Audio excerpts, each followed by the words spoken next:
Thank you very much, dear friends, dear leaders. 10 years after the inaugural Women Political Leaders Summit in the European Parliament, we are back here, in the heart of Europe. I'd like to thank you, dear Silvana. Thank you for organizing this coming together. Thank you for inviting me to be able to talk with you.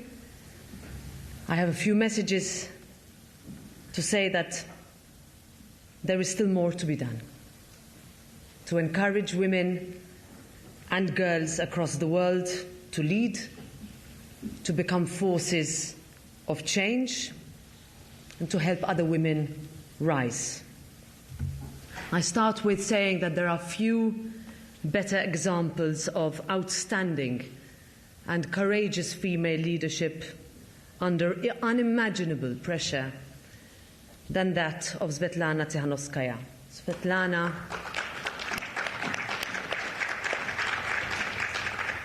has inspired, has led, and has endured. She has become the global personification of a free and democratic Belarus. And let me say here to you, I've said it before, but in front of our colleagues and leaders in this room, that the age of dictators will come to an end. That Belarus will be free, and that when that day comes, it will be thanks to women like Sviatlana and like Maria Kolesnikova, who has been illegally jailed for over 1,000 days. We will stick together. But the truth is that even with role models, even with leadership, there are still too many obstacles, too many unbroken ceilings. And this is not just in politics, it is across the board. Too many career paths remain blocked. I'm proud of the work that this Parliament has done to change, to keep adding cracks to that previously impenetrable ceiling, to change the course for so many women. Because despite the challenges, women in leadership positions have changed the world. Women in business, women in science, technology, engineering and mathematics, women in education, women in the arts and in journalism. They have broken barriers and disposed of taboos to the dustbin of history. And we have to say this more. We must continue to work hard to make women's contribution to society more visible.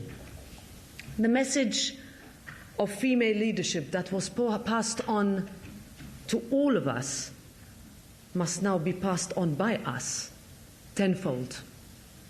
Women political leaders today must be multipliers and drivers of leadership in women going forward.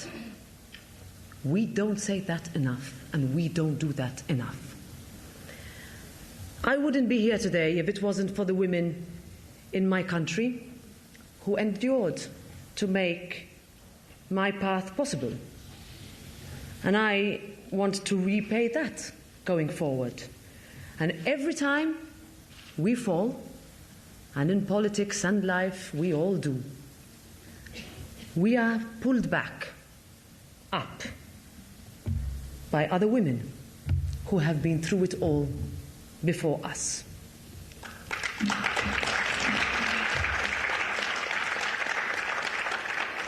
And that's my appeal when I speak to young girls across our union. We have to pull each other up. I visit a lot of countries and I talk to young people. We are 1 year away from the European elections. I always get the same question wherever I go. What's your advice? How do we do it? I'm scared to enter politics. It's hard, especially for women, young women and girls who need to fight hard for a place at the table. My answer is that being in politics is not easy. Being a woman in politics doesn't make it any easier. But I was fortunate to grow up with the mantra that if you work hard enough, if you want it enough, if you are ready to climb that mountain, then nothing can hold you back. Not your gender, not your background. But it is harder than it should be. Too many still fall through the cracks. And we cannot be complacent to the sidelining of women, or we risk missing out on many excellent candidates that could be the catalysts of enormous societal change. And that depends on political parties, on legislation, but most importantly, on societal change that we must push through. It depends on role models.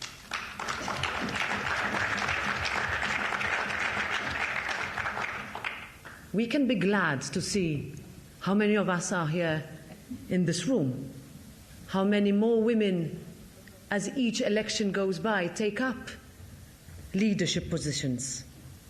But more still needs to be done.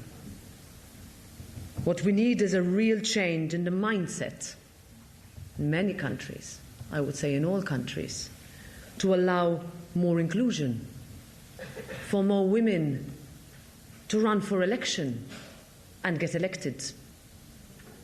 I am proud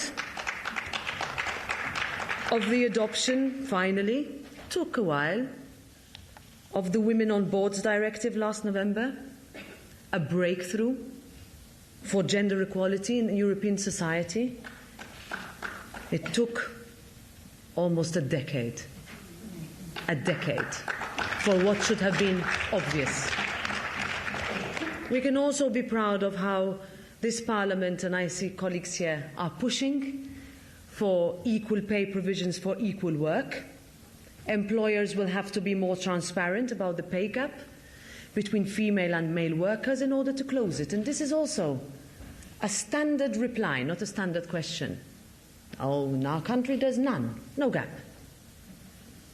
And you start to ask questions. How difficult is it for a woman to enter the career path after having children?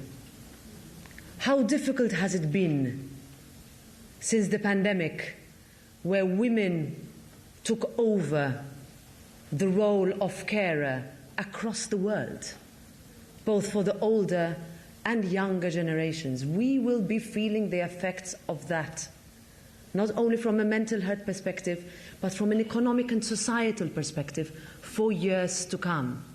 We need to say it. Nobody else will.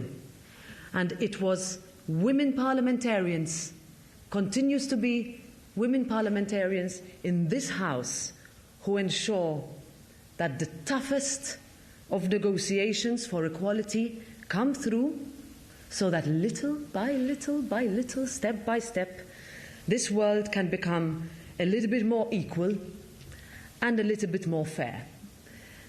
We can level the playing field. Events like this are crucial for this to happen. Let's not wait another 10 years for this to happen again.